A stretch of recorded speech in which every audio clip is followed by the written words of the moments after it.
After a couple curse delays, we are back with Kind of Funny's Beetlejuice in review. That's right, we're ranking, reviewing, and recapping every Beetlejuice movie with just such an amazing intro. Shout out to Cameron Kennedy once again for bringing some joy into our lives. Shout out to him indeed. Like I was saying, we've had a lot of issues here within review in the last couple weeks.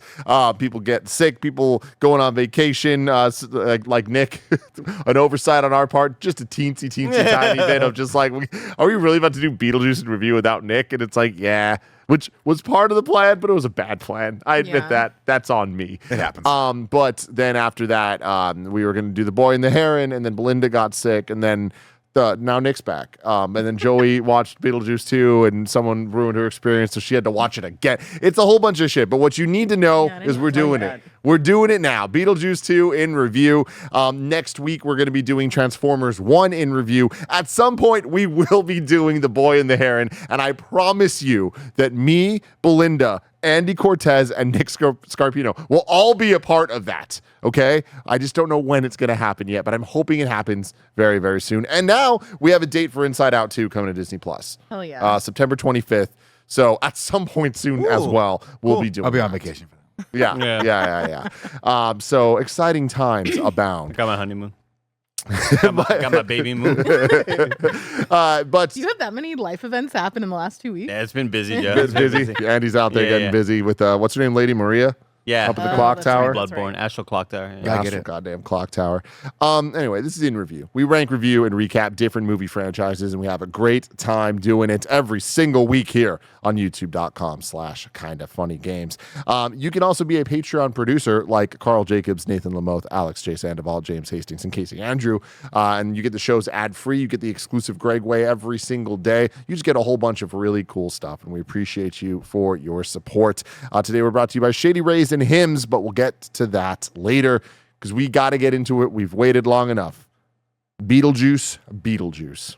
Released on September 6th, 2024. Directed once again by Tim Burton with a runtime of 1 hour and 44 minutes. That's not right. 2 hours and 4 minutes, I think, is what the actual time was. And then music by Danny Elfman, once again, as well. This one had a budget of $100 million and a box office of $267 million.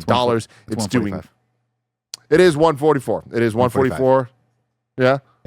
We're seeing that. 145 on IMDb. Okay, yeah. See, here's where I got confused. Yeah. Wikipedia says 104 minutes. Converting the minutes to, from that to hour, I get confused. That's still different, though. But Yeah, whatever, close enough. what the fuck ever, a whole man. minute, Yeah, a whole goddamn minute. What's important, though, budget of $100 million, box office of $267 million. I was trying to do a little Danny Elfman. I don't know, it's just weird shit. It's a boom, bam, boom, bam. It's always like The that sound sort of font's not quite right, like, Yeah. you know? Is that what it's called, a sound font? That's what I call it. That definitely makes sense. Joey, get in there, shot too. Come on.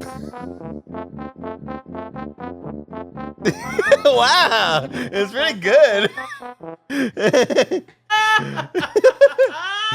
The movie's doing well, though. We could have done that. The movie's doing well, and I don't think it's going to be another 30 years until we get the third of these movies with how well it seems to be doing at the box office so far. People are watching it. So there we go. Even at 1 o'clock or it was like 3:30 on a Monday, there was like a fair amount of people in my theater. And that's Wow. 2 weeks after release. Yeah. So, yeah, Impressive. interesting stuff. But I want to get your thoughts on this movie. We haven't talked much about this, so I don't really know where people fall on this.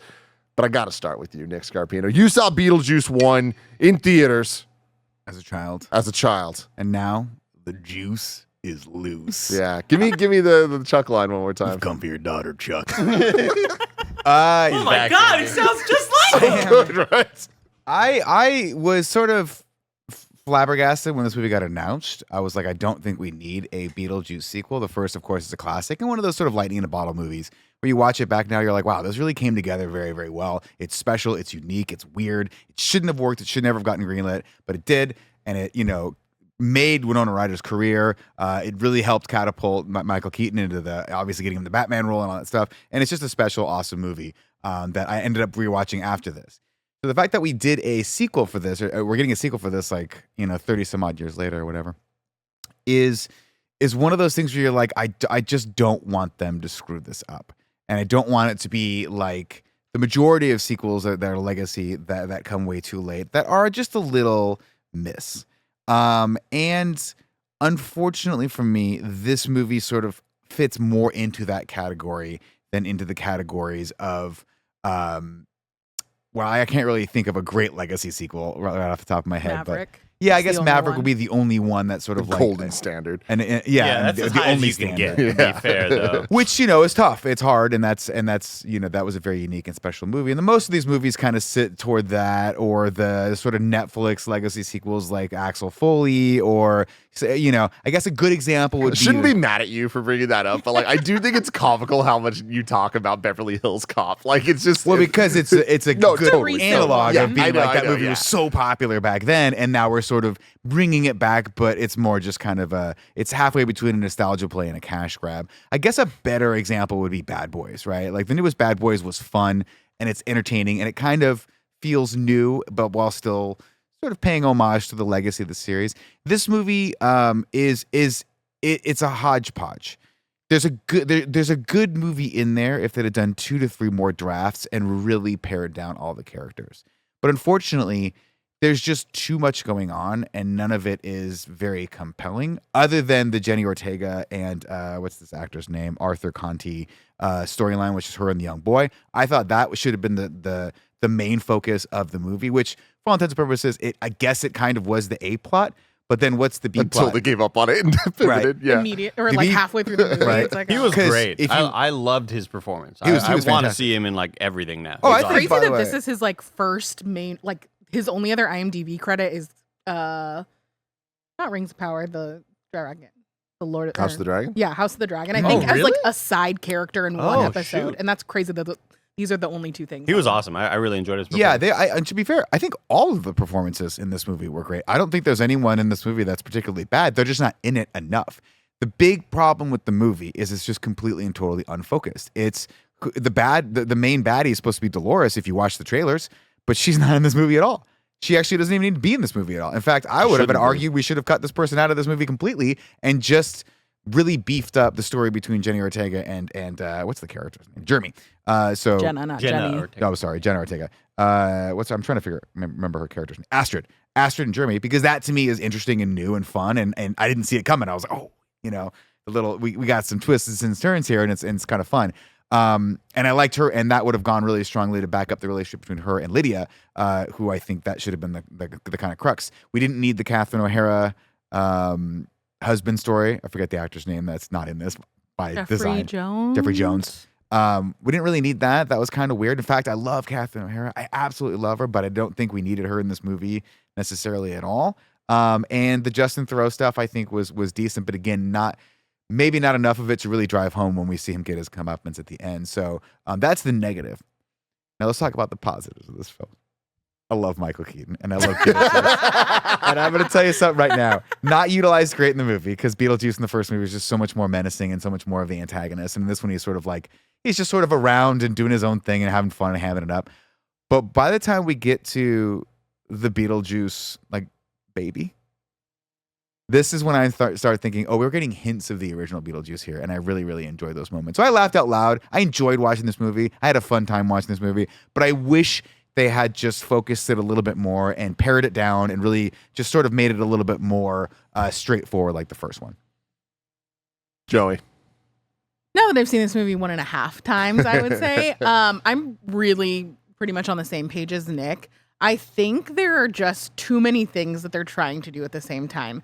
Between all of those characters that Nick mentioned, we have the weird side plot with Astrid's dad, which, like, I understand you needing a motivation for her wanting to go with him into the underworld, but, like, I just felt like they didn't do enough with it to make it worth it. God bless Tim Burton and just wanting to put his girlfriends and everything and wives and everything. I don't think that Who's his wife? Monica Bellucci, They're dating, the yeah. ex-wife, in the Dolores. movie. Oh, okay. Yeah. Yeah, they went like a good hour without her in the movie, and Yeah. like at the end, like, oh, she's And she, like, still here. Didn't do anything. Yeah, Truly. She walked down that little crooked hallway a lot, though. Yeah, you're right. to And, like, reuse that set quite a bit. A lot. The scene A of lot her of use out of stapling that. herself back together with the Bee Gees song is really cool. Awesome. But like doesn't really do anything for anything. The Jeffrey Jones grandpa stuff was like not my favorite. I actually didn't really like Catherine O'Hara in this. She felt like a little bit more empathetic, and I like that she just doesn't care about any of that in the first one. Yeah, she felt like a different character in this one for sure. And I think my favorite part about the first one is how small they keep it. They're in the house. There's like between that and the underworld, it's not like they move a whole lot. And I think that locking it to the location in that story was so tight. And this feels like it just gets really big and really unwieldy really quickly. That being said, like, I liked it enough that I wasn't mad that I had to go see it a second time. I would watch this again with other people. It's not like I'm never going to watch this again movie. It's just definitely one of those ones where it's like, I have to like turn my brain off completely to like not overthink this because I think it's so messy. But like overall, I like Jenna Ortega. I think that Lydia and her relationship was like fun enough to watch. And there were like enough things in there that made me laugh. I think that the way they transitioned from the French painter thing dropping into the manhole and like that transition, I think all of that stuff was done really well. But yeah, just too much trying to happen in a movie that didn't need it. Andy. Like a third of the way through the movie, maybe a third to the first half, all I kept thinking was, this is not terrible. Glowing review from Andy Cortez. Because we saw the Ghostbusters sequels, and I just was not very enthused with those. Funny and bring that up. As we're going through this, I'm like, this is actually kind of okay. This is much better than I was expecting it to be. I expected just a complete disaster. And then it just kind of started going downhill, and it never stopped going downhill. And suddenly, plot lines just are given up on and not cared about anymore. The Willem Dafoe stuff, I totally forgot about. Like another character that could have been cut. I disagree. I think the whole movie should have been Willem Dafoe. I mean, I agree with that. He's so fucking funny in this. I think he steals the show. He doesn't have anything to do with the plot. So true. Yeah, I feel like there was an A, B, C, D, and E plot, and all of them were developed about 40% of the way through. And they all took up the same screen time. That was the thing too. Is you're like, why? There's no priority on any of these things. Yeah, when we lose the boyfriend plot line, and they, Beetlejuice sends him to hell or whatever. Do that thing. I was like, oh, he's gone. And I was like, surely that's not the end of this sort of storyline. But they wrapped it up like that. I don't know. It was just I should have expected it to be this like just middling or whatever. But I had a lot more hope throughout that first third to half of the movie, to where I was like enjoying it, getting some good chuckles. I just did not expect for it to like get worse and at a rapid pace keep on getting worse and worse and worse. I just found myself caring less and less as I got through the movie. And it was just kind of a bummer. I feel like there was a lot of potential with some of these storylines, and it just seemed like they kind of wanted to do all of them and didn't give them the love that they deserved. What about you, Tim? Yeah, I'm very aligned with you guys on most of the points. I think I am lower than all of you are on this, where like I would go as far as saying I did not like this movie. Oh, trust me, by the end of it, when you put the slack that Joey had to rewatch it, I was like, that fucking sucks. I would not want to rewatch this movie. I don't think it's without good quality. It's Willem Dafoe, a highlight. Like anytime he's on screen, everything he does, the way he shots, like the lines, it's great. He's like, what do you want from me? I'm a cop. She's like, you're not a cop. You're an actor. You're always keeping me. You're always keeping me real. It's great. The cue cards in the back and stuff are all that stuff. So everything involving him, I was like, this is great. I love this tone and the vibe. It feels authentic to the world the Beetlejuice 1 created. Loved that stuff. And the big kind of like, we're going to do the music scene, like kind of like that was the follow up to the first movie. I liked it as a spectacle set piece. I don't think it was nearly as good as the first one. And I feel like that's the biggest problem is I had not seen the first one before in a real way until a couple weeks ago. And I loved it. Walking away from it and on that interview, I was like, damn, this movie is special. And there's so much going for it. And I feel like this doesn't feel like a sequel to that energy. I feel like there's a lot of callbacks. There's a lot of, like, I don't think it's as like, oh, it's all just member berries bullshit. But I do feel like the new things they tried to do to feel in line with the old things didn't to me. This felt very much more like the Willy Wonka type Tim Burton than the old school original Beetlejuice Tim Burton. And the final needle drop, very disappointing. Yeah. Like, I just wasn't really into much of that. I did really appreciate the callbacks to how are we going to implement what those visuals were back then into the now? Yep. I enjoyed that sort of stop motion CG kind of vibe that they try to bring along. I think that there were some bits about this that got Yeah. close, but then I feel like anytime they got close, they would immediately remind me like, oh no, but they're so actually far. And I think one of the biggest bummers to me is like, I did not like Winona Ryder at all. I Really? thought her performance was not good. I'm not saying that she messed up. I don't know if she got it. I don't know if she got the stuff, y'all. Like anytime she was on screen, I was just like, this feels like a weird SNL thing to me. Like, Really? I didn't like it. That's- And I mean, that's I always might be the- alone there, but it every time I was like, just give me Jenny Ortega. Like, I don't need any of this stuff. And then the plot line, to the point, I enjoyed it until they immediately just. I feel like this movie subverts expectations storyline wise in multiple areas, including the Jenny Ortega boy storyline you're doing the and thing I'm doing. Jenny and her dad storyline Yeah. of like You gotta whatever. put the A on the Jenna, yeah. Sorry, that's on me. I Yeah. started it off by saying Jenny, and I screwed everyone up. And it's just like I just feel like they just do things that I did go in bad directions. Like, and it all kind of results in a whole bunch of stuff where you bringing up Ghostbusters. Like the entire time I was comparing it to the Ghostbusters movies as I was watching it. I was like, man, I enjoyed Frozen Empire more than this. I enjoyed Afterlife more than this. And by the end of it, I was like, I enjoyed 2016 a lot more than this. Oh wow! Oh, See, really? I'm not. And No just way. I think Ghostbusters 2016 did what it was setting out to do. I don't think what it set out to do is the most impressive thing ever, but as hey, we're gonna like make Ghostbusters and like we're gonna have all things and play the music and make it big and have the big set piece fight scene at the end with the music blaring. Like, cool, they did that. This didn't. I feel like kind of just failed at any of the things it was trying to do. I just wasn't entertained. Oddly, a lot of analogs between the newest Ghostbusters and this, and that there's just too many damn characters, Yeah. and a bad guy that's just not in any way, shape, or form utilized or compelling at all. How am I mad that Monica Bellucci's in a movie? Like, that's on them. I mean, that unfortunately is on them. To me, I think I enjoyed it more than Frozen Empire, simply because I think there were moments of this movie that helped propel it to the end for me. Namely, the every like 15 minutes we get something that's so traditionally OG Tim Burton. Like I didn't love the dad stuff either. I was like, I'm not looking forward to this. This is gonna feel like it's kind of a forced emotion. But the fact that he had the barracuda or the piranha flapping around him the entire time, I was like, So many that's of so them. off-putting.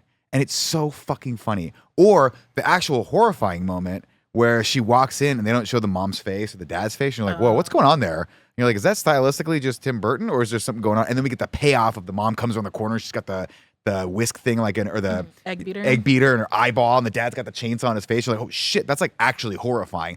Those Sixth things, Sense type shit. or the kid at the end that goes, the little baby crawls up on the wall to get the bug, and electrocutes itself, and then falls into her lap, and she smiles at it because it's her kid. I wish they had just done that. I'm like, hey guys, this is the vibe. We're going for almost R rating on this, and just simplify the story and keep them in the town itself. See, I didn't mind that it wasn't in the house. I liked the town, but it did feel weird to bring it out to New York. To Well, bring it yeah, to this other we're in thing, New York. to We're at have the show set. We're at the Yeah. house. We're like they just feel like they're kind of all over the place. Yeah. The Lydia stuff didn't bother me. I thought Winona Ryder carried it enough because I think it necessarily I just think Jenna Ortega is a really good actor and fun to watch, and I think we got there with her. Like every time I started getting a little boring, we came back to that story. I was like, this is the story I give a shit about. It's cute, it's endearing, but there's something off, and I don't know what it is. We eventually got a payoff for that. I But also think- really, really disliked the Soul Train bit. Like it was funny was for a played- second. for like maybe like a millisecond, but like they really wanted it to be funny, and they put it on screen multiple times, and they showed here's a lot of dancing people, a lot of dancing black people on this Soul Train because that's kind of what it's parodying or whatever. And I don't know. I was like, what? I don't know. I just don't know. I just don't Well, think this is like a great. Are you bit. familiar There's- with what it's referencing? Yeah, I know Okay. it's the old Soul Train like Oh. TV show Yeah. or Well, whatever. there's but that. There's also been like a lot of discussion over the years, the fact that like Tim Burton doesn't. I think this is what it is because I haven't done a ton of research, but doesn't historically put like a ton of people of color in his movies, and that's been like some criticism he's gotten over the years. So this, to a lot of people, I think that scene felt like, fine, I'll put more people of color in this movie, Not which good. like didn't. Well, I don't. Yeah. That's not the way that people I think are asking for this. And I think they just like they focused on it too much as if it was like the funniest thing, the most like entertaining pun or whatever. As like, No. all right, we gotta like we're here a lot. Now, to be fair, when he was like, we gotta go to the Soul Train, I was like, what? And then they have like one beat when they first say it and you hear the music and you see it, and I laugh my ass off. And then but then after like 20 minutes, I was like, why is this? I was like, oh, we're going into the musical thing. This is going to be the musical number. But it wasn't. It was just a lot of people dancing for a really long time. Yeah. And then she got on the train, and I was like, okay, we're going to get some heightened tension here, and one of the riders going to have to go on there, and then she gets off. Yeah. And I was like, oh, okay, we really didn't use this set piece at all. Very Yeah. well. As much focus as they put on the Soul Train, Really you were on the drove Soul Train for not very forward, long. Yeah. Disappointing. Yeah, for me, like this is one of the like lower in review ones we've ever done, where I'm like, I don't ever want to see this again, and I think it might be one of the biggest gaps between for a 2-movie franchise that we've done an in review. How much I loved the first one and how much I'm like, ooh, nah, they didn't do it here. Yeah, that's how the sequels go. We're gonna get into the plot of this movie right after a word from our sponsors. This episode's brought to you by Shady Rays. Get ready for the season ahead with quality shades built to last. Our friends over at Shady Rays have you covered with premium polarized shades that won't break the bank. Shady Rays is an independent sunglasses company that offers an unrivaled product that's just as good as any expensive pair that we've worn. Durable frames and world-class optics for all outdoor adventures. With an extensive array of styles and colors, you're bound to find the perfect pair of Shady Rays sunglasses. Y'all know I've been outside a lot in the sun playing some Pokemon Go, and it's such a great experience wearing my Shady Rays when I'm out and about looking dope. Every pair of sunglasses is backed by lost or broken replacements. If you lose or break your pair, even on day one, they told us they will send you a brand new pair, no questions asked. Exclusively for our listeners, Shady Rays is giving out their best deal. Head to shadyrays.com and use code KINDAFUNNY for 50% off 2 or more pairs of shades. You can try for yourself the shades rated 5 stars by over 300,000 people. Shadyrays.com, use code KINDAFUNNY for 50% off 2 or more pairs of shades. This episode is brought to you by Hims. Guys, sometimes intimate moments happen spontaneously, and we'll always want to be ready so we can perform in the bedroom. Hims has treatments that can help you stay hard and last longer, giving you that boost of confidence so you can be ready whenever the mood strikes. Hims is changing men's healthcare by providing access to affordable sexual health treatments, all from the comfort of your couch. No insurance is needed. Pay one low price for your treatments, online visits, ongoing shipments, and provider messaging. Start your free online visit today at hims.com/kindafunny. That's HIMS.com/kindafunny for your personalized ED treatment options. hims.com/kindafunny. The products mentioned are chewable compounded products, which are not approved by or verified for safety or effectiveness by the FDA.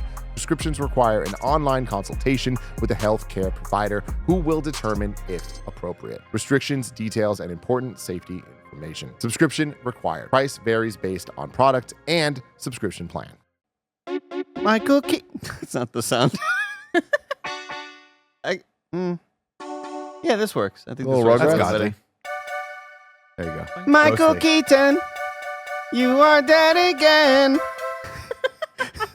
Say it It's twice. Mamma Mia? Beetlejuice, Beetlejuice.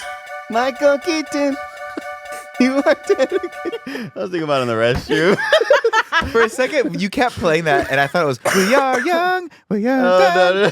No, I You know? love that. I was trying to figure out the chords. They're really hard because there's a weird thing where it's like it's a CG. It's like It's just also save hard it to do Mamma CG. Mia and Beetlejuice tied it together for some But I reason. also couldn't figure out the Beetlejuice rhyme. Fair enough. I can't wait until we fucking do Mamma Mia review. You know, Oh, we're right Andy around the won't- corner from that. Andy won't Right keep around asking the me about corner. the pizza parlor. Good pizza movie. Good pizza. Ladies and gentlemen, let's turn on the juice and see what shakes loose. Oh my God. This is Beetlejuice, with a couple fun banger lines. Of course, that one was from the first one. This one's The Juice is Loose. We're going to start the same way we did last time over this cool scale model, except this time when we go over, I swear to God, some of the streets were like real. They were like screwing with you a little bit as we go over them and all that stuff. It is confusing to know like if it was the real town or the model. Like I think it felt was a back mixture. and Of forth. I feel like it was a mixture because when we go into the streets, there's like fog and volumetric stuff, and I was like, I Yeah. think that's real. Of course, we come back up to the house, the scary house or whatever they call it, and we see Lydia in the window, and it turns out this is the intro for her show. I immediately love this because I think of Bill Murray's show from Ghostbusters 2, and I'm like, okay, this is cheesy and ridiculous and whatever. I have a real quick question. I want to interrupt Sure. immediately. I'm so sorry. There's a great question from Jeremy Bauman in the chat, who asks, "Is it a bigger gap than Willy Wonka from the first two?" No way. the sort of sequel or remake or the whatever. Sequel, the third, the Tim Burton Willy Wonka is. I mean, it literally should be like considered on the same level as a war crime. Yeah. Like, I'll say it. hold on, like just to be clear, I agree with you that Willy Wonka, That was a travesty. the Tim Burton Willy Wonka is significantly Willy worse Wonka. than Beetlejuice 2. Like for sure. I'm questioning: do I like Beetlejuice or Willy Wonka 1? Oh, like which one is Oh, higher? between those I two? don't know. Don't you make yourself pick between your. Yeah, I don't know if I need to. I think I'd You go don't Willy need to. Wonka at the end of the day. But yeah, no. It definitely, to be clear, Beetlejuice 2, not that absolutely. It's not a crime. Tim, how I dare mean- you say that? Oh my lord. This is one of those choices where outwardly, of course, because I have to be cool on the internet, I'm like, of course, Willy Wonka. This is a classic. I love that. But you put me next to two TVs, one playing Willy Wonka and one playing Beetlejuice. I I'm think gonna I'm turn picking off Willy Beetlejuice. Wonka. I'm watching picking Willy Beetlejuice. Wonka way more. I love Beetlejuice. Just flows, man. In fact, actually, after we watched this movie, Dee was like, I haven't seen the original in a while, and I was like, well, I just watched it last week. Let's watch it again. and normally I'm watching everything on my phone while I'm just scrolling through endless reels on Instagram. But this one I was like, I mean, this movie got me again. It's fast, it's tight, it's funny, and Michael Keaton. Again, I don't want to. I love Michael Keaton, and I will always love Michael Keaton. But there is something about when you get the actors back after a few decades and they've lost a little bit of a step. It's the same criticism I had with Martin Lawrence. In the recent Bad Boys, the timing's just not as fast and as furious. And man, when you go back and watch the first one, you can't beat Michael Keaton in Beetlejuice 1. He's so fucking good in that movie, so fast. I feel like maybe the first half of any line, the first line of this movie that, or the first half of this movie that Beetlejuice was speaking in any moment, every line was down here. It was, But it was spoken down here. But it was and just every a little line. too slow. And then it wasn't until later on that like we got more dynamics in the vocal, like I guess but the delivery. But but so much of it at the beginning was just all that low stuff. It was like, dude, like I can't really hear you right now. Yeah. There's a lady snoring. No, I didn't hear the lady snoring. We get here, of course, that Lydia is now world famous. She can speak to the dead. She's talking to a couple about what's going on, and then she gets a flash of Beetlejuice, and she freaks out. I didn't even say during my thoughts. Justin Theroux was an abomination. So bad. He was fucking terrible in this movie. I think he's supposed to be, though. Boyfriend. The boyfriend. No, Yeah. but like, you can pick there can be a better casting here where it's a lovable jackass. And I just like, it just doesn't fit with his acting style. I've never seen, granted, I'm mainly just used to 5 years of watching The Leftovers of Justin Theroux. And this performance, like I really appreciate when the very, very serious actor can kind of like go outside of the norm and be this, oh shit, he's actually got really good comedic chops. That's awesome. His performance did nothing for me. I thought it was like really, really bad and really cringy. And I felt it in the audience where 10% of the time that you should be laughing, it is crickets in there because he just, except for the lady snoring, but he was just like, he's supposed to be portraying this, really, really, I want my stepdaughter to really love me and I want to be accepted in this family. And it's just like Also just manipulating. nothing he did like worked for me. I thought it was so bad. It's tough too because as we're also kind of conscious of people acting like that, and the fact that he's just like constantly a creep ball the entire time is tough to watch, and you got to kind of balance that out with the rest of the characters. But let me ask you this important question: are you just a little Justin Theroux? Like, are you against him because of that cover of The Leftovers Beautiful where he's abs. shirtless and has those incredible fucking abs? Yeah, beautiful abs. Because there's that one scene him jogging with the gray windbreaker sweatpants. Yeah. Just had hog flopping. Just a big old fucking guard nose. I'll be real. I was talking to Dee and I was like, I don't like that fucking guy, that Justin Theroux. She's like, why don't you like Justin Theroux? I was like, I don't know. She's like, what have you seen him? I was like, nothing. I'm like, I don't know. And then I started thinking, I was like, I actually don't like him because he had such good abs. And I was so jealous of him on the cover of The Leftovers that I just refused to watch him in anything else. Oh man, Carrie Coon's so good in that Wouldn't show. know. Wouldn't fucking know. Yeah, there it is. Yeah, Look at that. Jesus Christ. Was he hiding a couple tennis balls? Just a Guys, we can move on. You know? Anyway. we've exhausted the euphemisms for this man's penis. It was a story. Like it was something that now here's the big question. news articles were like Yeah. the revealing sweatpants of Justin Theroux, and it was a Him thing. and John Hamm. Yeah, I was really gonna say, holding who's it got it? down in that Who's got it better? conversation. Who's got Yeah. it better? John Hogg. Sorry, Tim. All right, so we keep going here. Of course, she freaks out. She has to go to the bathroom, takes over pills. This is where we realize that Justin Theroux's character is a piece of shit because he's like, I will not feed you pills anymore. I will not allow you to do this. She goes, just when he goes, okay, and immediately feeds her pills. You're like, okay, he is definitely riding on her coattails and taking advantage of her. Her mother starts calling, and finally someone comes in and says, hey, you got it. God, he's good. God, he's Fuck, so he's hot. so good looking.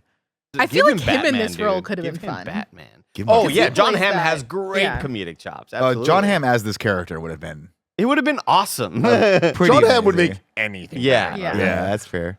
Of course, the mom calls, and it turns out that her dad is dead. He's passed away. We go to, or she needs to talk to her. So we go over to Delia's, art installation, and now she has become a real artist. I kind of love this because at the end of the first one, so I went back and watched the first one after this, and two little Easter eggs that I never. Well, didn't catch in the first one because it didn't really exist, but it does exist now. Is that the finger that he takes out of his pocket with the ring was Dolores's because that's the last thing she puts back on her hand, which was cool. So I was like, okay, that's fun that you retroactively put that little Easter egg in. But there's a picture of a magazine cover with Delia at the very, very end where she's sculpted his face, where she's like being now recognized as a real ass artist. And I was like, oh, I never caught that before, that she's actually getting acclaim now because now she just does Beetlejuice. Yeah. And that's pretty cool. So now she's famous, of course. We meet this French person who's very, very angry that he doesn't get to have his art opening. He walks out into the middle of the street, dies. Great stuff. I love this. Yeah, as the transition. We've I as the also transition. love. I like the storytelling, like visual storytelling of the plane crash and stuff like that. I just thought it was a fun, different. Oh, with it's like the textures stop and stuff motion like sort of that. style, yeah.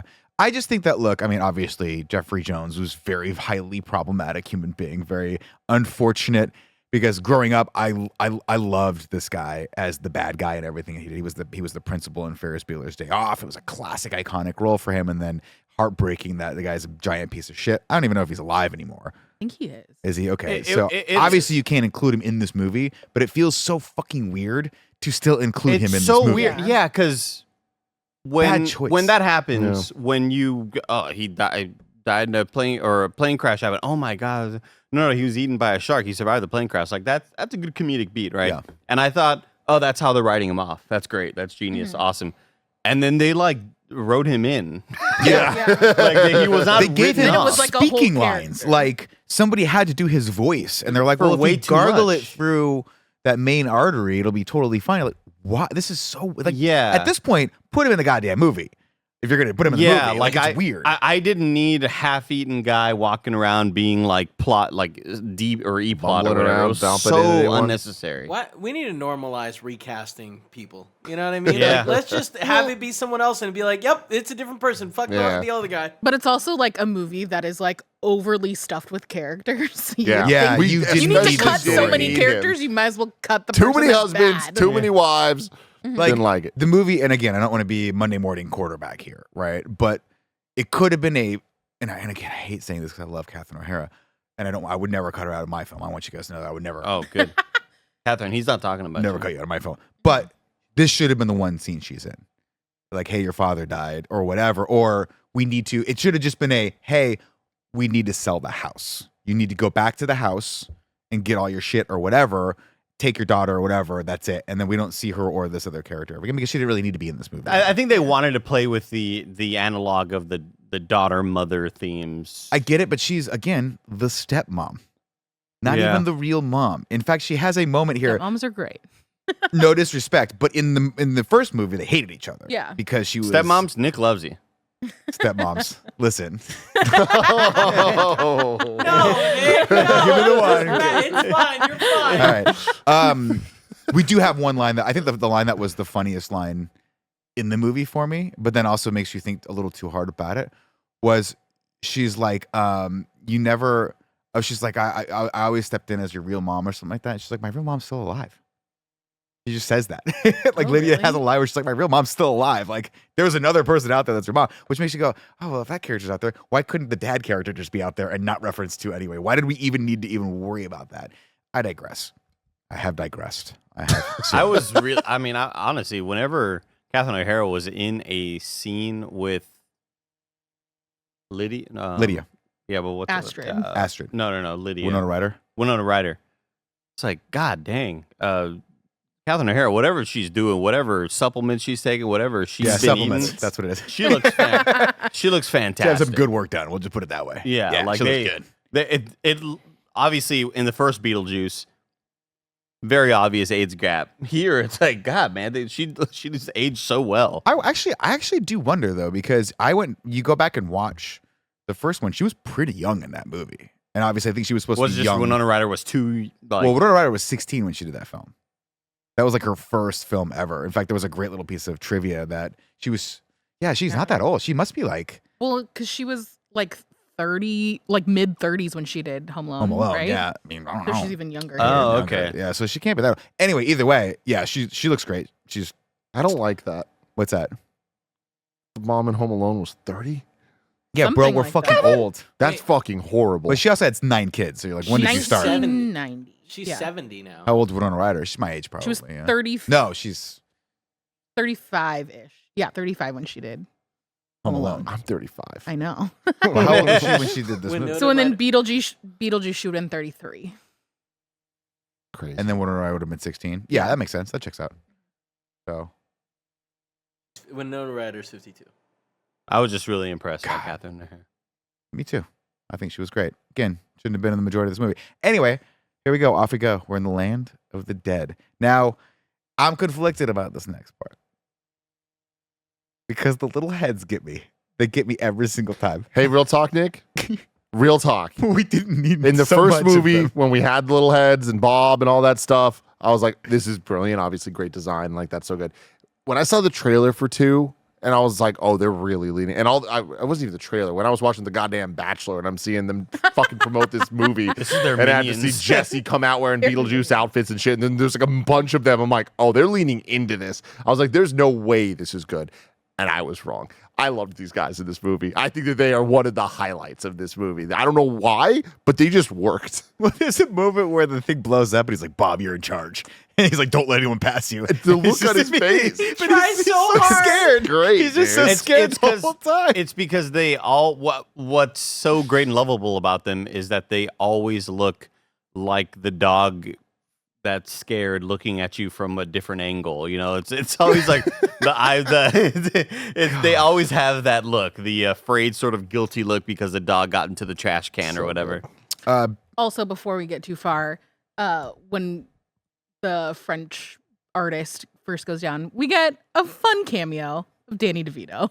Oh, right. I'm sorry. So, no, that that's is right. He walks yeah. right by just a little short guy, Mm-hmm. and he's bald. And I'm thinking to myself, man, it'd be great if they got Danny DeVito for this. And it turns around, you're like, motherfucker, they got Danny. Not only did they get Danny DeVito, but they have a great Easter egg, a little homage to Penguin. the penguin Yeah. with the shit just coming out of his mouth. And I was like, God damn it, Tim Burton. God damn, Tim Burton. Got me. Love this sequence. This is the sequence, of course, where he's waxing the floor. The electricity hits. It pops Monica Bellucci back to life or back to afterlife, I guess. She puts herself back together, cut to the Bee Gees, which she's listening to on his headphones, which is we get a fun comedic beat where it cuts out of that and she's just stapling herself back together. And then she sucks all of his soul out into this little tiny bag of Danny DeVito and then drops him with just as a husk. And she is now back. Dolores. It's gonna be a hit Halloween costume this year. Oh, yeah. I've seen all the TikTok makeup girls doing looks and stuff like that. That's why they put her in. Yep. Marketing. It's a fun look and it's like a fun beat that didn't necessarily need to be in it, but Yeah, that's the problem is like there's another movie that she's awesome in. You know, it wasn't this one. But like the idea of the character, Beetlejuice ex-wife, like all of that, I'm like, yeah, this makes sense. But it also makes sense for a, I think, very easy sequel to a movie where it's like this feels very Ghostbuster sequel, where it's like What when you else? see her. What else has she been in? The only thing that you might know her from is the Matrix sequel. She played the Frenchman's wife who gives him Neo the key. Yes, I didn't even put that together. Yeah, that's Yeah. Monica Bellucci. I just she's know a her big from European like, star. the internet, you know. Oh, okay, gotcha. Yeah, But- she's Italian, an Italian actress, and has done a lot of scenes that you But might have seen. she's great. I like Scenes that the you practical effects of the soul sucking. Mm. I like the body just kind of. Thank you, squishing Neely. and She was stuff like that. Inspector. I She know was what also you know Inspector. her from. Passion of the Thank Christ, you, Langley. Andy. She was from Passion of the Christ, of course. How could you forget? How Yeah, could she I plays- forget? She played Mary Magdalene. Mm-hmm. Was she really? Yeah. Did she? Yeah. That's Oh, wow. hilarious. Langley said she was Inspector also. That makes sense. She was the. Oh, That's right. Not a great film, but still there. E.G. Mayer also calls out something that I noticed too, which is that her stapling herself together is very reminiscent of Sally from Nightmare Before Christmas, stitching her up together. I know that he didn't direct it and he didn't write the whole thing, but it is Tim Burton. Well, we always associate. That's like when But people also go. Catwoman, That's Michelle very Pfeiffer. Catwoman, yes, like very all Catwoman. this is like a That's his theme. theme of Tim Burton Burton clearly. loves dissecting women and then sewing them Putting back them back together. together, Apparently. yeah. Anyway, we're back to it. We're gonna skip around a little bit here because a lot of shit happens. Michael Keaton. Yeah, that's good. I keep thinking you're gonna do "Lucky" by Britney Spears. Can you learn that too? I could learn it. Yeah, Okay. yeah. We from here now go over. We meet Beetlejuice. He's working as a bioexorcist. He's got a bunch of bobs working for him. He gets wind that Dolores is back, and we get a fucking bonkers moment where, because I guess she's Italian, he just starts narrating in Italian. This black and this white. made me laugh. This made me laugh. But it was like not his voice. I don't know. I don't know who's doing the narration for this, but they actually, I think It's definitely a dub, right? I feel like this is gonna sound crazy. Yeah, it's definitely a dub. But like, I read a piece of trivia that said the guy that dubbed him over for the original Beetlejuice for Italian was, oh geez, do you know the counterpart for in Casino Royale who's like he's playing the poker? The guy that's narrating his friend Matthias, Yeah. right? I think it was that guy, and I'm wondering if they got him back to do the Italian voice for this again. Huh. Could be crazy. Anyway, maybe not. But he might have also been Spanish. We get this and it explains that she's a soul sucker. But she married him and he took an axe to her and he cut her apart and gonna poison him. she was Or gonna she poison did. him, or she did, and she Yeah. killed him, and he killed her. It's a and, good scene. I liked yeah, it. It's pretty fun, silly, ridiculous. We're gonna bounce back over to Astrid, who is now the family has gone back to Wind River. Show of hands, who knew the town was called Wind River? Me fucking neither. But they say it 3 times in the first movie. Did you know that? Really? Does it pop Yeah. up? They reference it a lot, and I was like, oh, I never caught what they were saying in that film. But I like seeing Wind River here. I like that Astrid's now come to town. The mom's here. We see the house that's now covered in like I the love the death visual shroud. of that. It looks Super so cool. Everyone's come. We get little Janie and then little Janie. They're there. I think Justin Theroux's like, this is where he proposes to her and tries to hijack the whole thing, which Catherine Harris like, are you really hijacking my husband's funeral for this? She wants to do an art installation. She's screaming. She does all that stuff. That reminds me of my aunt's ex-boyfriend at my grandfather's funeral. My aunt had an ex-boyfriend that was a black belt in karate, and I That's just thought he was an the coolest old guy. His name was Chris. Mm, Yeah, hell picture of Chris. himself Why like did this. you hijack his story? Why are you hijacking his story about he's about to tell us how his aunt's boyfriend proposed at his grandfather's funeral? Who cares about this karate instructor? I think Murderers with Merton would disagree. He's in it, but he has like he has gi on. He's like this. Hey, honestly, Nick, I'm so blue, so I was like, that's awesome. Sorry, continue with your story. Man, That I doesn't already told matter. that story at one point. It was hilarious. It was funny. For the amount of characters in this movie, I can't believe they didn't get the couple from the last movie. Like, Yeah. Which couple? the main character. Maxie Alec Dean. Baldwin. Well, they Alec make. Baldwin, You mean like- Gina Davis and Alec Baldwin? Yeah. I thought don't- they were when they mentioned them at Yeah, one point. the They were like, Maitlands. they moved on or whatever. I was like, oh, we're going to see him in the next I like, at the end of the 100% movie. thought that they were the parents of the boy. And that's why we weren't seeing their faces, but then obviously that was not They true. were just like, I don't know. That just they felt went- weird for them not to be there. And like, I know that there's too many things going on already, but like the way that they were handled in this movie, I just thought was like, I'd much rather have we're them gonna back give than so half of much these more people. to the freaking the dad that got the shark bit, and like the characters were actually, I don't know. That was weird to me. I would rather have those characters than new characters. Yeah, true. Man, that shark bit, that was in so much of the movie. He's in so much of it. The wandering into that fucking dry cleaning, like, stop. I have zero to back up what I'm about to say right now, but Kind of funny special. I'm gonna say it anyway. I wonder if like the Rust controversy that's been happening for the last like 3 or 4 years Oh, with with Alec Alec Baldwin Baldwin. was maybe like a we don't want to. DJ Mayer does bring up a really good point. That's because they have aged, and ghosts don't age. So, no fixing that. That is fair. They could have Impossible. worked around that. figure They it also out. could have been working there. Like the I'm interested. She's like, we found a loophole. They moved on. What's Which is the obviously loophole? I wanna loophole is know. they didn't want to pay him. Well, Didn't I have mean, the they budget. just went to heaven, right? Or like the afterlife. They took the Soul Train, right? Presumably, I don't know. But I wanted to see that. I Yeah, want to see like Alec one- Baldwin dance a little bit. You know what I mean? Yeah, I don't know. Could have don't. been fun. Just a little to be clear. We don't CG have it. Baldwin turns around. From From Davis.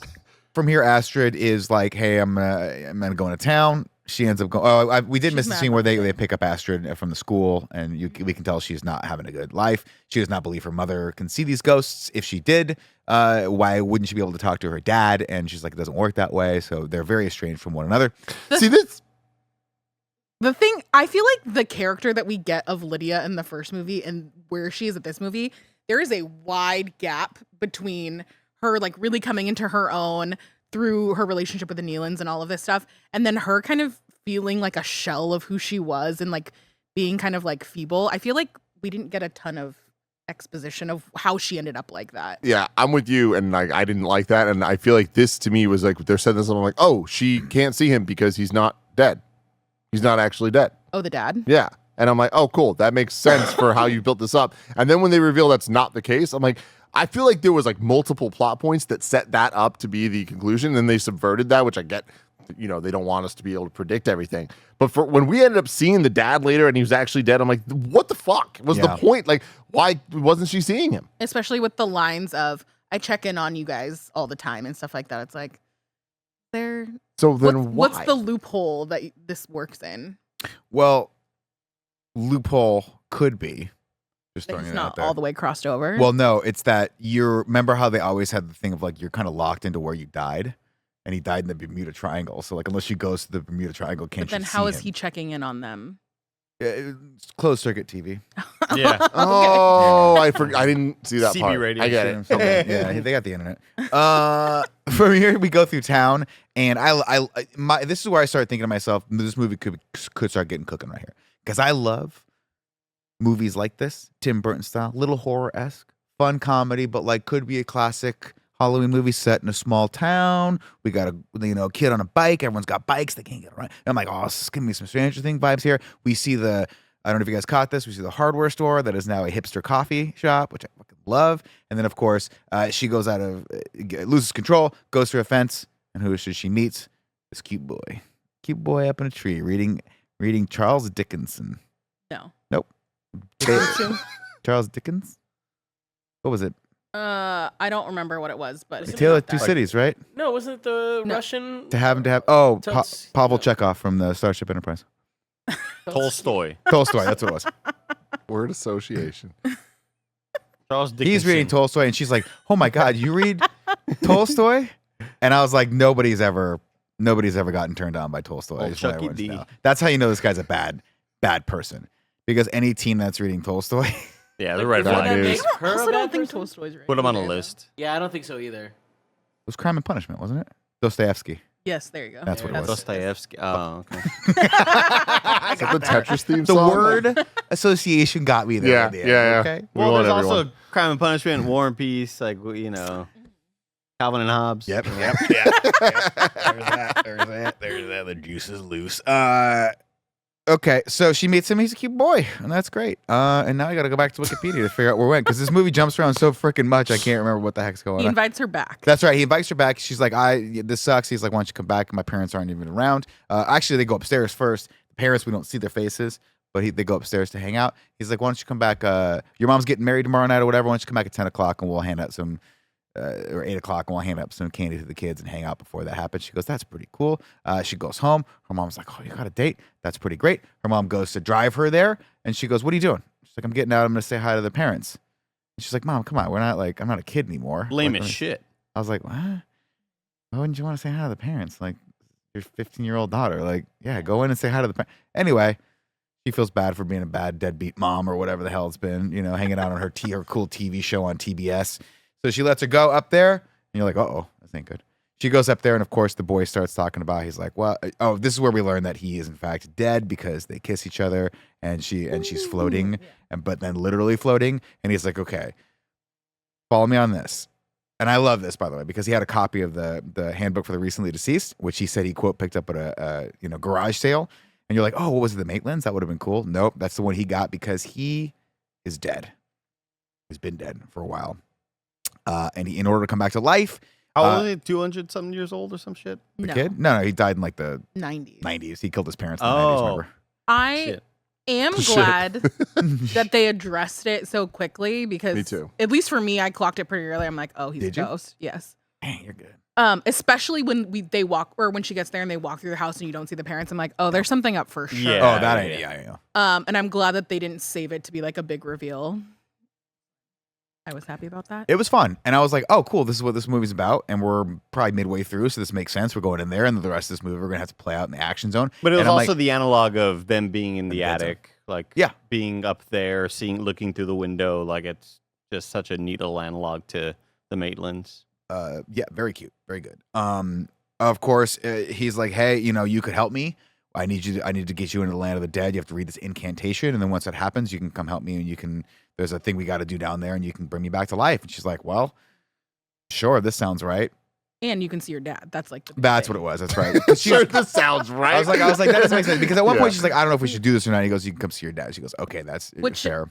Is why, like, I have an issue with the dad being in the movie because I get that they needed a reason to take her to the underworld, but I just think that it fleshed out as well as I would have wanted it. Yeah, fair enough. Probably because That there's is strong. 17 other characters we're trying to manage.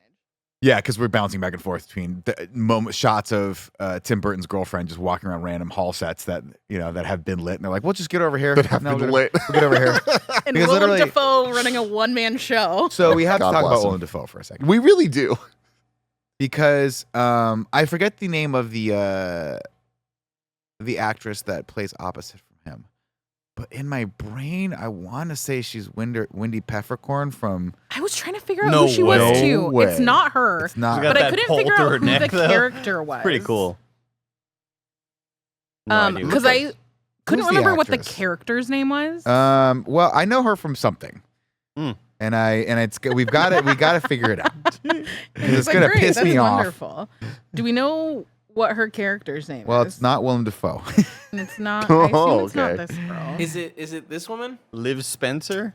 No, that's not No? her. What does she play in this? No. I mean, I don't know. No, Like, she we'd have to plays know the her real estate name. agent's daughter's daughter or whatever. That's Oh. not her. Gray. No, she's in a fucking ton of stuff. I want to say it's. Yeah, is it Wendy Olga Peppercorn. Liv Spencer? No, Oh I mean, no, Olga, that, that was that is a the- 70-year-old woman. No, I'm thinking of the lady with the pole through her neck. That is That's the older Oh. woman. Yeah. Yeah. I'm talking about his assistant who's like, she's like, you're not a cop. Yeah, You're yeah. an actor. He's like, you're right. You're always keeping me real. hot dog lady on a stick. The one at the window. She's the new Miss Look up, Argentina. Wendy Peppercorn and see if it's the same actress. You want me to look up Wendy Peppercorn? You think he's gonna know how to type that? Nah, don't worry. I got it. Joey's got this. Joey's gonna look up No, who I this mean, actress I'm- was. Wendy Peppercorn sounds a lot harder to spell than it is. Yeah. You know what I mean? I'm There's not a P and an F. It's not Marley Peppercorn. Shelton though. Okay. That's who you think it is, right? That's what I thought it was. It's not her. I So, don't okay, think then so. this is another actress that's been in a ton of stuff. Then I didn't even know Wendy don't. Peppercorn was getting work after The Sandlot. That's good for I her. don't think she is. Yeah. Unfortunately. yeah, She's unfortunately, been in based on 78 things. has she? Yeah. Fuck yeah, good for her. What a useless show this is. We're just Why she's saying been in shit. Tracker? She's been in Tracker. What the fuck is Tracker? It's a TV series. We're now going down a rabbit hole of like, I think it Oh, might it's be with this that person. guy, It's the not guy that from, person. Not Are You the One? You The know, one- Joey, take over the plot. On that one. I love it. I love it. You No, kill I'm it. kidding. All right, ready. So they go into the underworld, and of course they got to draw the door, all that jazz. Lydia comes in as the door is closing because Lydia goes home, and she's like, she finds little Jane, and she's like, oh, where do we at? Oh, I just dropped Astrid off on a date. Oh, where? Oh, this house on this. Oh, hopefully it's not this house. That's the murder house. What? The murder house? Oh yeah, the kid that was there killed his parents. And I was like, oh fuck, that's awesome. Rushes back, walks in. This is my favorite part of the movie. Walks in, sees the dad who finally turns around. He's got a fucking circular saw sticking out his head. Goes down the hallway, and the mom, delusional, comes down. She's like, would you like some cookies? And she's got a fucking egg beater sticking out of her eyeball. And you're like, oh, this kid's a psychopath, my Yeah. daughter. And now they're trapped in purgatory, the underworld. So she has no choice. She's like, shit, I have to get to the land of the dead. This is the lady. Yeah. What's her character Georgina name? Beadle. She was the Jackson's assistant. Yes. Oh, she doesn't have like a Scroll proper down. name. What else was she in? Catherine the Great. Good show. Never watched it. No, Really? keep going. Unaired Game of Thrones. Perfect. Love that. Well, Doctor Who. I know her from something. thinking and it's none the of these Great, things. not Catherine the Great. I've Yeah. never seen Catherine the Great. I was like, damn, you've seen the TV miniseries Catherine the Great from 2019? Keep That's amazing. going, Yeah, man, keep this is, going. you This know is what? a lot of stuff I've I don't literally know. never heard. Yeah, Don't worry about it. We're yeah. fine. She was Don't great. worry She was about great it. in this. She was Maybe great. He was Wendy great in this. Peppercorn wasn't available and they just Maybe wanted not. a lookalike. You know who I might be mistaking her with? Who? Remember who's the girl from the or the actor from the Nicholas Holt where he's a zombie who comes back to life? Oh, Dead Bob. Dead no. Hot Cold Hot Bodies? Bodies. Warm Detective Bodies? Peekaboo. Warm There we Bodies. go. No, not her, but Warm Catherine Bodies. Newton? Yeah, it is, Was right? she in that? Isn't that her, Catherine Yes. Newton? We're finding out so many things. my life. Not No, she was in I No. Love Frankenstein or whatever. Lisa Frankenstein. Yeah. Fuck me, man. Teresa Palmer. That's who I thought this was, and it's not. So I'd like to apologize to each and every one of you, fine Who's- listeners. I'll start with. Can you scroll down? Which this person in? I mean, Nope. Lights Okay. Out. Remember that? I do. Oh, the Fall Not Guy, Don't which I Breathe. haven't. Nope, that's She's in the Conjuring. Fall Guy. Is that why you started thinking about it? Yeah. I Might just have watched been. Fall Guy. That was fantastic. I haven't Really? watched it Oh, yet. yeah. Yeah. You didn't like it? I liked parts of it. I just thought it was too long and meandering. Oh, and I thought it was kind fuck of shit, it was like the first 20 minutes of it. I was like, we could cut this. We don't need this. We could just start with him derelict. I digress. I think they had great chemistry though. Oh, yeah. I would watch Ryan Gosling and Emily Blunt fucking drink coffee together for 2 hours and just flirt with each other, and I'd pay $20 to watch that. Yeah. So I think we're just thinking about movies the wrong way. Yeah. You're right. You're right. Just film there. You got my money. We're gonna skip around here a little bit. Of course, they go down.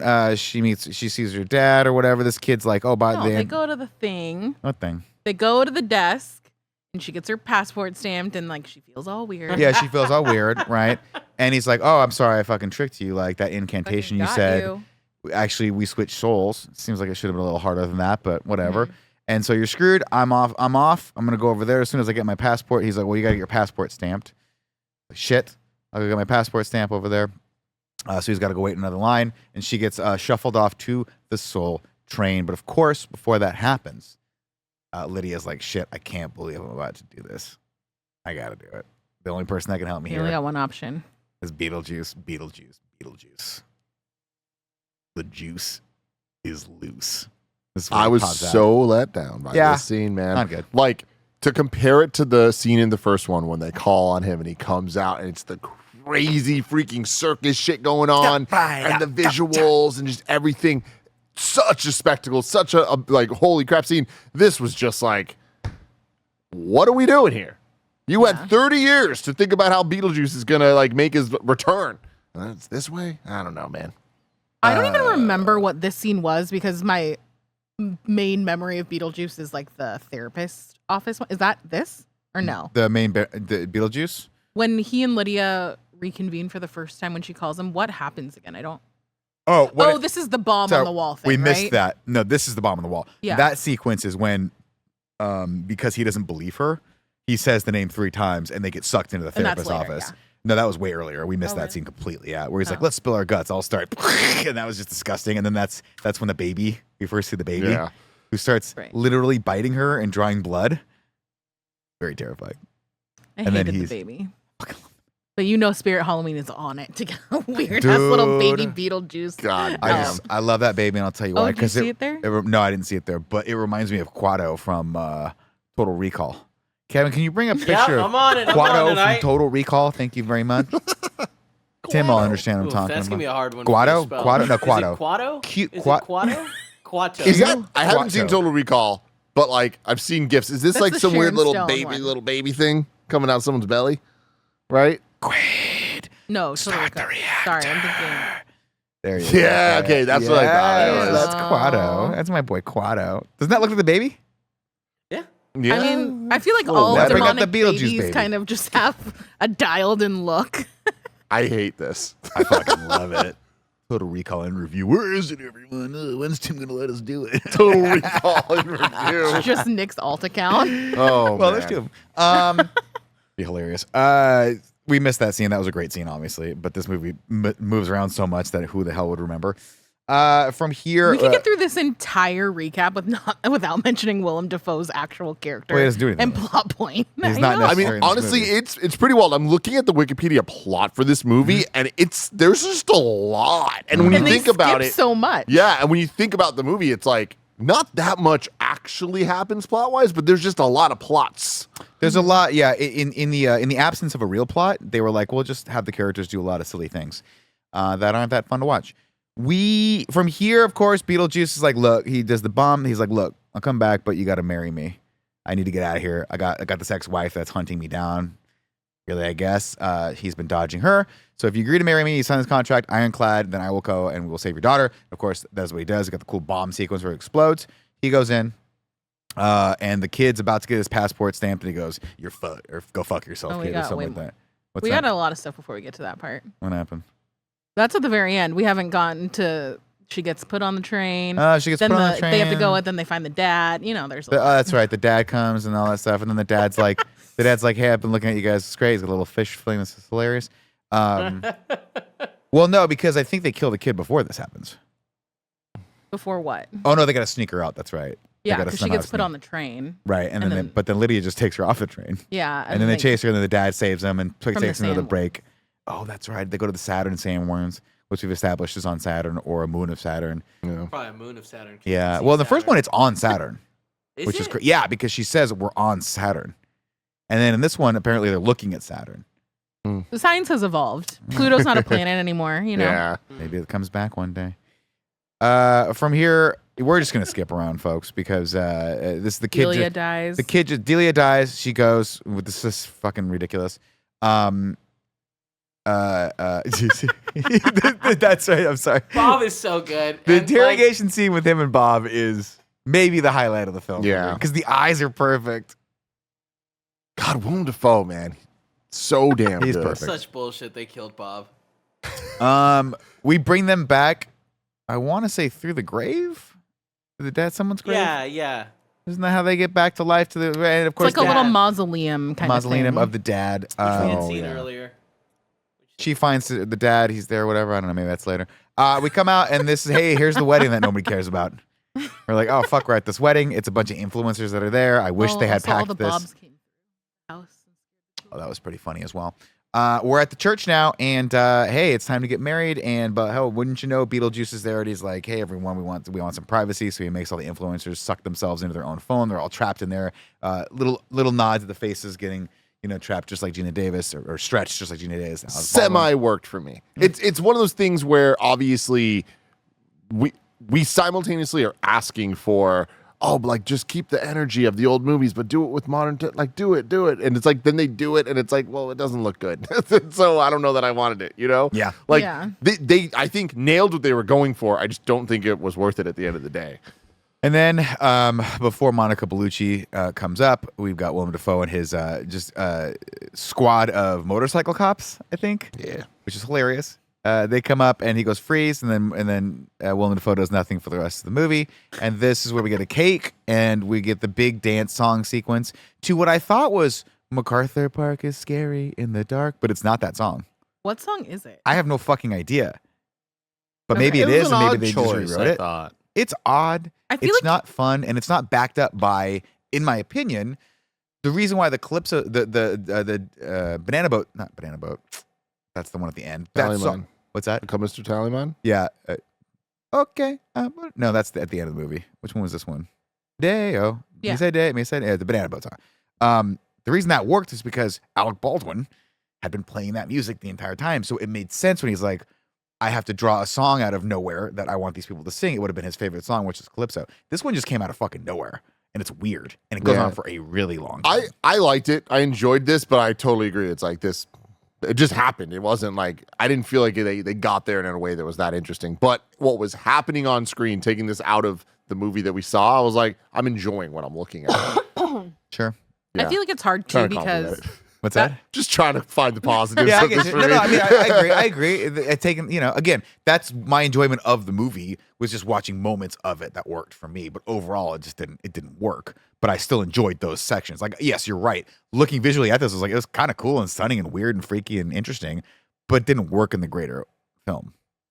I feel like it's hard because that scene in the first movie has become so iconic that has like propelled the song into like a different echelon. So I feel like you kind of have to match that energy, even though it's come like the cart before the horse kind of a thing. Totally. And I don't know that this song had the.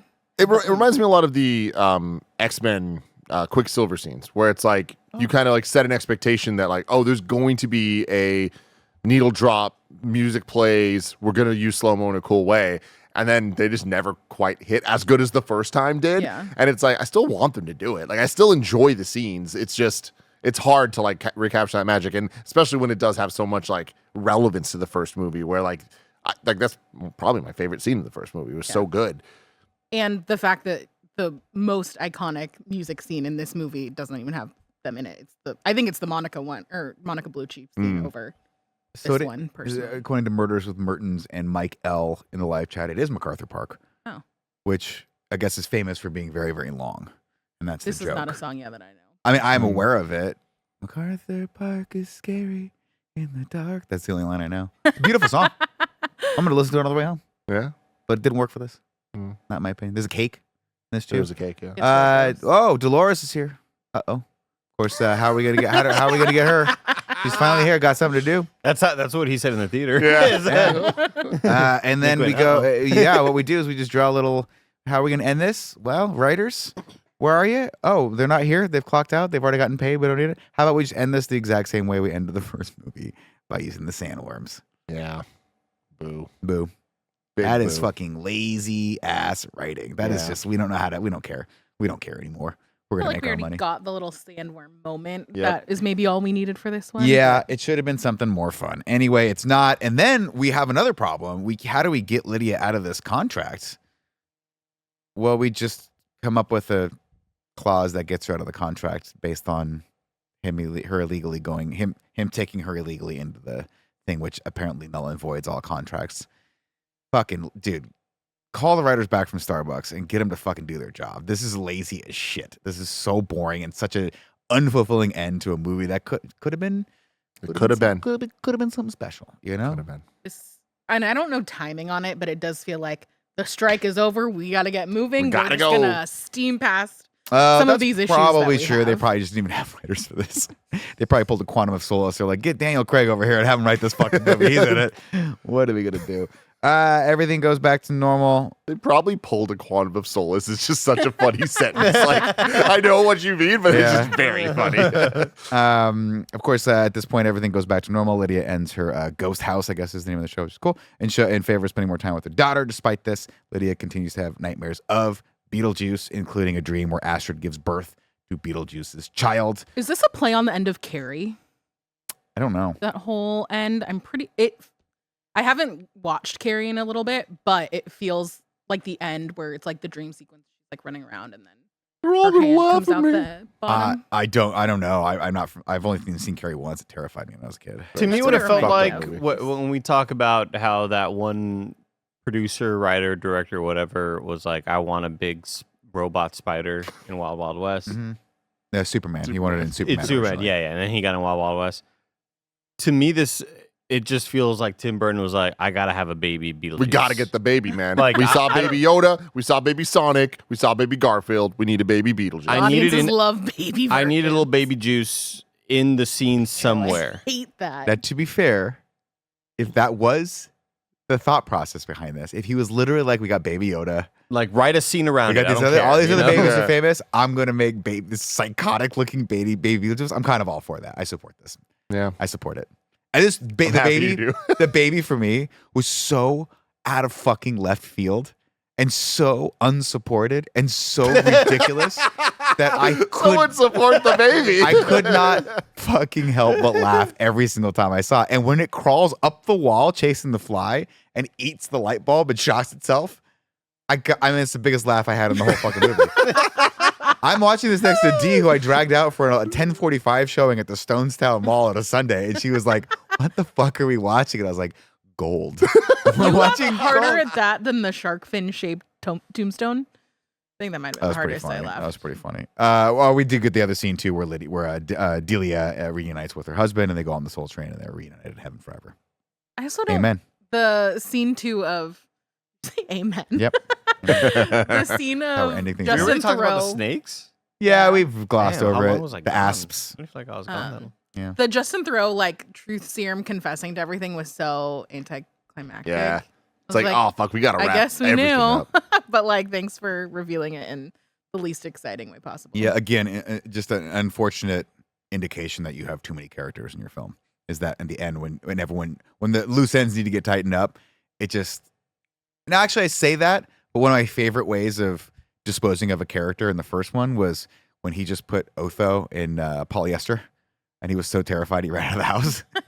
Fucking great, That's all you need. but it makes sense for the character. No, but that's the thing is and I was saying this earlier about how this doesn't feel like a sequel to the first movie. The first movie, something I love so much about it is that every character was this character, and everything they did or said was how that character would do or say that thing. So him responding that way to polyester made sense. That was all. We're in this weird world where the reality of this feels like that adds up, and the way Catherine O'Hara's character is acting and saying things and responding to the world that's around her and how she can take advantage of it and all of it. That makes sense.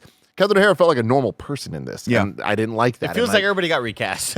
Yeah, totally. Very bizarre stuff. And that to me, I think is the biggest letdown is that while there were moments that reminded me of what I liked a lot about the first one, the world didn't remind me of the first one, and the rules didn't remind me of the first one. So That's Bit of a bummer. and honestly, that's the hardest thing about doing a legacy sequel. That's what they always get wrong, is that the feel of the movie is just not right.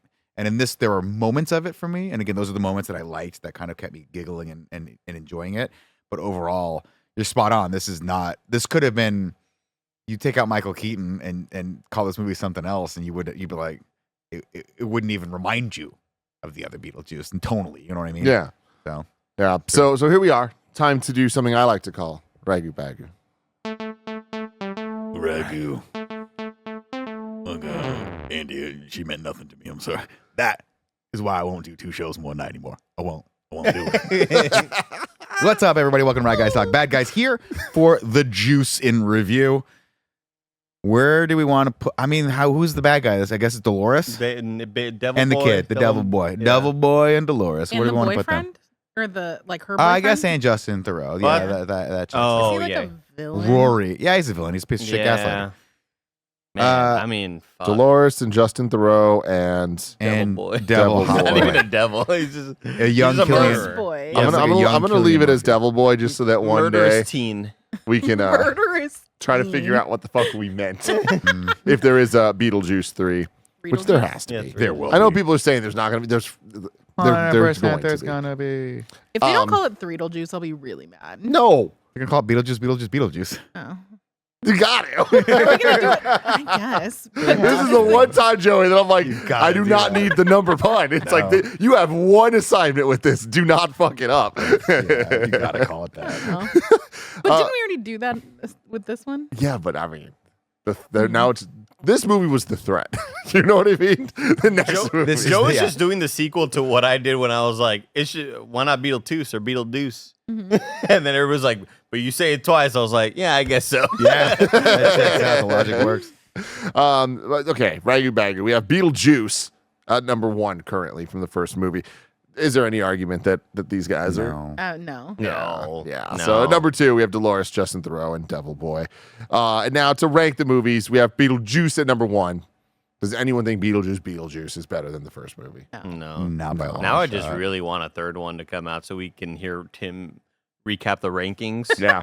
And everyone Beetlejuice, Beetlejuice, 2 Beetlejuice, Number 3 Beetlejuice. Oh, man. Remember, everybody, we are doing Transformers 1 next week. And at some point, we're doing The Boy and the Heron. So stay tuned for scheduling on that with Joey's weekly schedule updates to see when we can fit things in. Do you think anybody's gonna watch the first Transformers and be like, "Oh, they're re-reviewing it"? You know what? It's confusing. I was talking to my brother about Transformers today, and he was asking me questions about the other movies, and the amount of times in one conversation we got confused about which movie we were talking about between Transformers 1 that comes out on Friday and Transformers 1 that came out in 2007. And I didn't even want to confuse him with the fact that there were a couple times I was talking about the first Transformers, meaning the original animated movie. Oh. You know? But, you know, we didn't need to go down that path. Anyways, until next time, I love you all. Goodbye.